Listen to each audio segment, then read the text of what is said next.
Je vous propose de retrouver Quentin Forestier, qu'on avait interviewé pour le jeu de rôle Vivere, mais c'est une série d'interviews que je vous propose avec Quentin. Bonjour Quentin. Bonjour. Après avoir parlé d'un jeu de rôle de Space Fantasy, on va parler d'un nouveau jeu de rôle.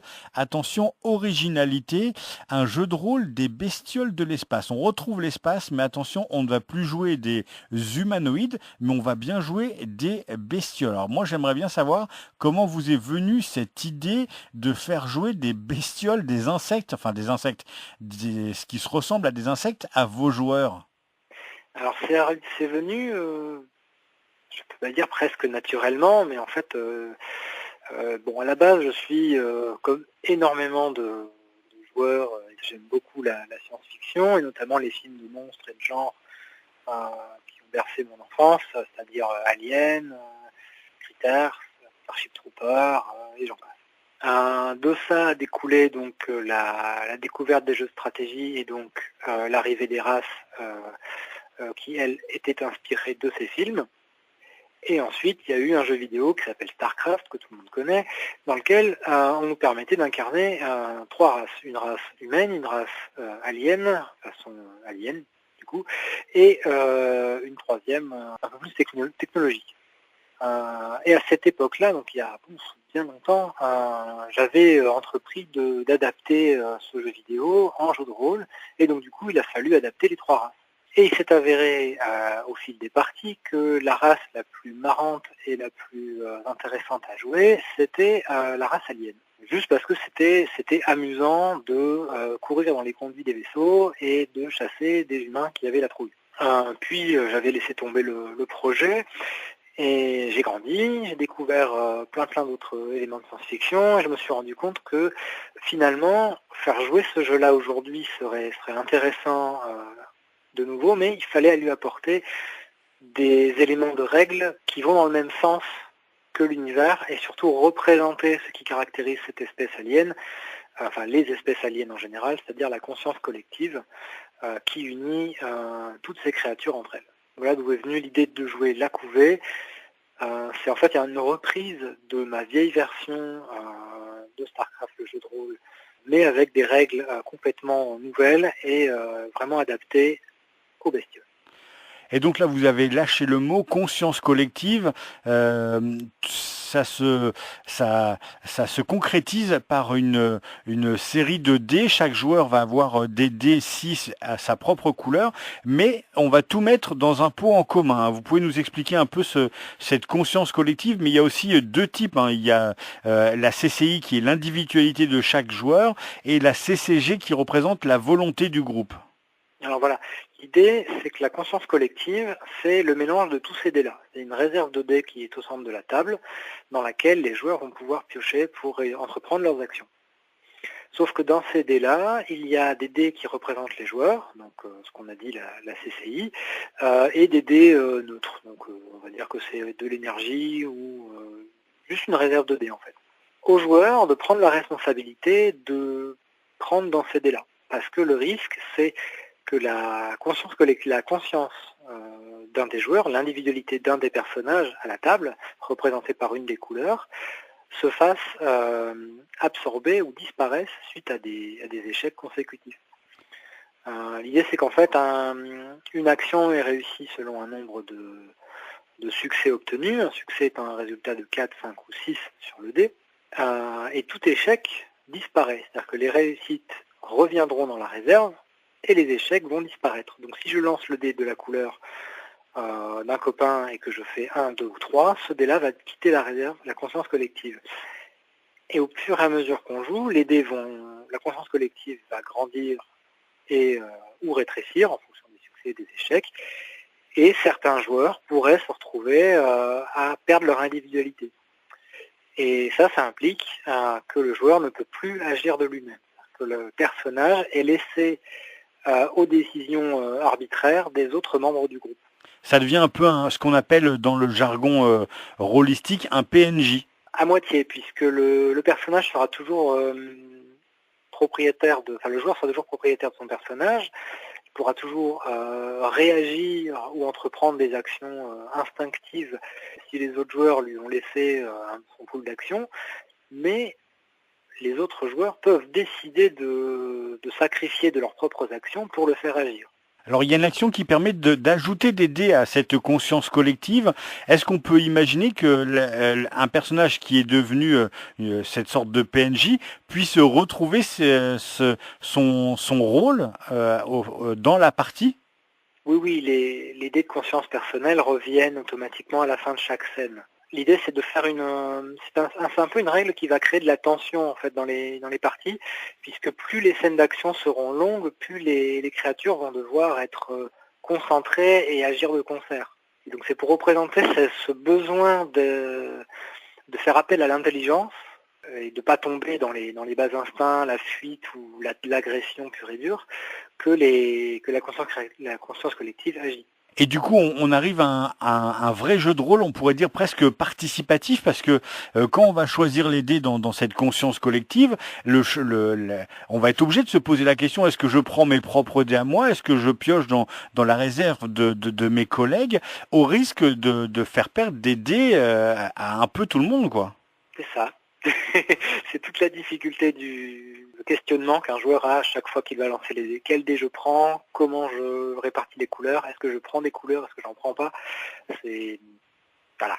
C'est ça qui est amusant. Et ensuite, il y a la lecture des dés qui est encore plus drôle, puisque s'il y a eu une prise de risque de la part d'un camarade qui a laissé son copain prendre sa couleur et qui n'a fait que des échecs, pas mal de fou rire aux tables, c'est garanti.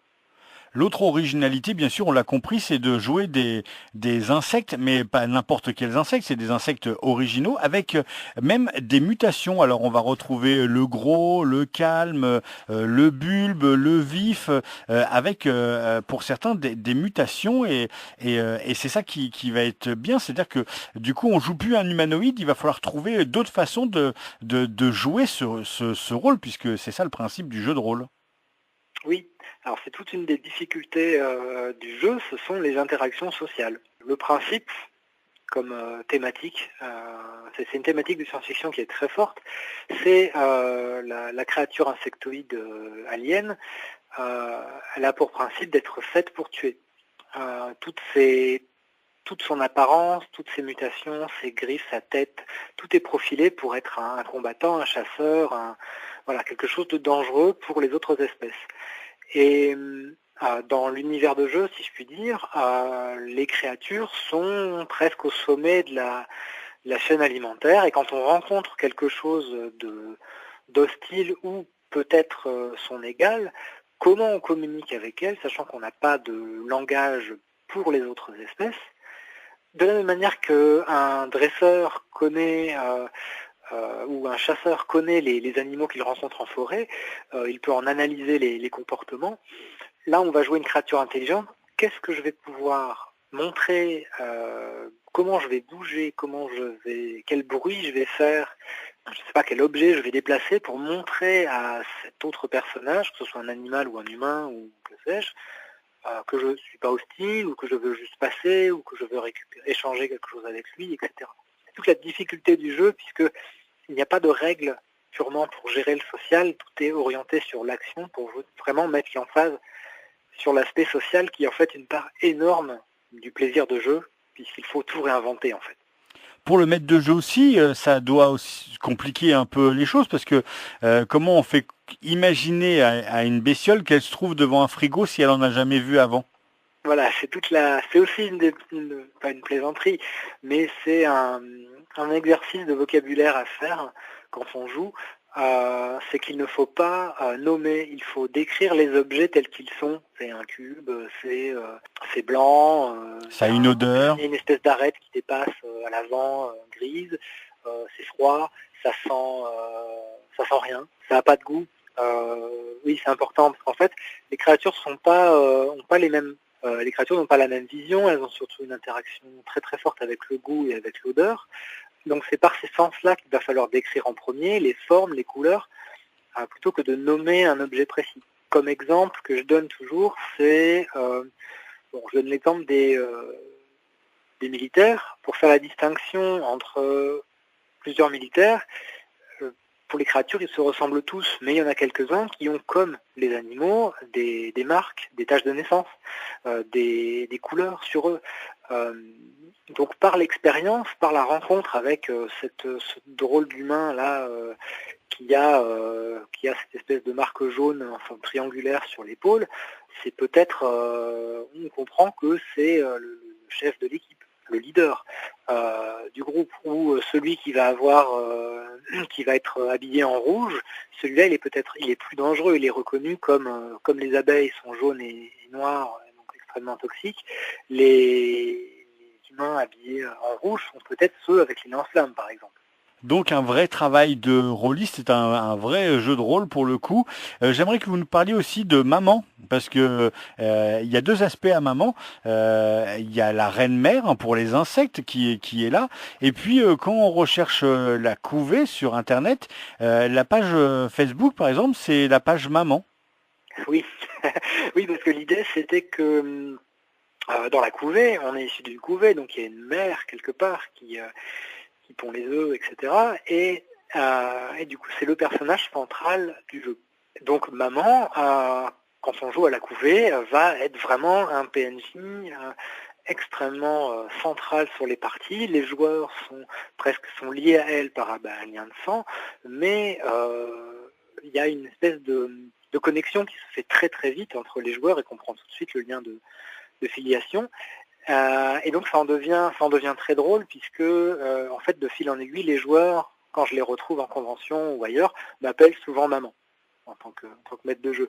Du coup, je me suis dit que pour la communication autour du jeu, j'allais faire prendre la parole à Maman, donc à la reine des créatures, donc lui créer une page Facebook, un compte Twitter et voilà. Donc si vous voulez tout savoir sur la couvée, il y a une page Facebook Maman. Alors si vous tapez la couvée JDR, vous trouverez rapidement cette page. Il y a aussi une page internet. Ce jeu n'est pas encore disponible. Est-ce que vous pouvez nous en dire plus? Alors actuellement, il est en cours d'illustration et de mise en page. Donc il va falloir attendre encore quelques mois avant que ça sorte. Mais le kit de démo est disponible sur la page Facebook de Maman, justement. Il y a un bouton bleu sur la page qui s'appelle Jouer à ce jeu, et en cliquant dessus, on obtient le kit de démo. Il est aussi disponible en format papier sur lulu.com, je crois, ou .fr, et sur Rapid JDR. Le site dont vous aviez déjà parlé pour Vivere, Oui. Mais ça veut dire que bientôt ce jeu sera disponible et qu'on pourra le commander pour l'avoir en dur chez soi. C'est ça. Vous n'avez pas encore de date à nous donner, mais ça ne saurait tarder? Disons que j'ai Vivere à terminer juste avant, et donc quand ça sera fait, la couvée sera juste derrière. Si vous voulez essayer un jeu de rôle des plus originales, je vous invite à vous tourner vers La Couvée. Pour en savoir plus, vous tapez La Couvée JDR ou jeu de rôle sur Facebook. Vous tomberez sur la page Maman et dessus vous tomberez sur plein de liens pour retrouver donc ce kit de démo à télécharger ou l'autre, enfin tout un tas de choses d'ailleurs à télécharger. Merci beaucoup Quentin Forestier. J'imagine que vous faites, pour vos jeux de rôle, vous faites la tournée des conventions un maximum pour essayer de faire découvrir ces jeux? Oui, oui. Actuellement, je suis basé en Belgique, donc je fais les conventions belges. Mais je me déplace aussi dans des événements français.